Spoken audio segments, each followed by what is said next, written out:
प्यारे दोस्तों, एक छोटे से गांव में एक हाफिज लड़की रहती थी। उसका नाम फातिमा था। फातिमा ने कुरान की पूरी तिलावत की थी और अपने ज्ञान के लिए जानी जाती थी।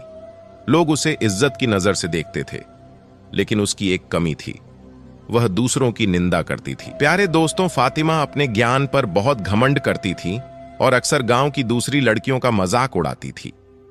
वह सोचती थी कि उसकी धार्मिकता उसे दूसरों से ऊंचा खड़ा करती है।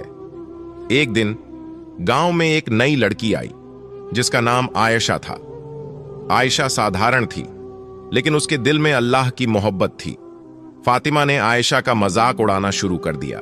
उसने कहा, तुम तो कुरान भी नहीं पढ़ सकती, तुम मेरी बराबरी नहीं कर सकती।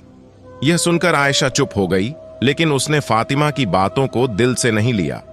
कुछ दिनों बाद फातिमा को एक ख्वाब आया। उसने देखा कि अल्लाह उसे तगड़ी सजा दे रहे हैं। वह डर गई और समझ गई कि उसके गुनाहों का अंजाम उसके सामने है, लेकिन वह अपनी आदतों को नहीं छोड़ सकी। फिर एक दिन फातिमा ने देखा कि उसके पास से एक किताब गायब हो गई है।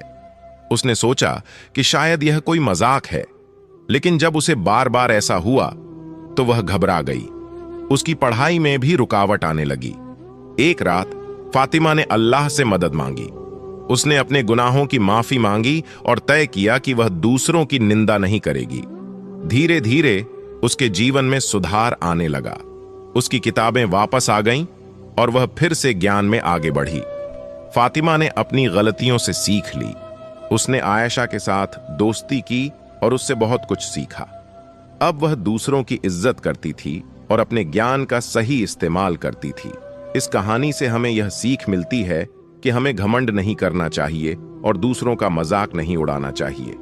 अल्लाह की रहमत हमेशा उन पर होती है जो अपने गुनाहों का एहसास करते हैं और सही रास्ते पर चलते हैं।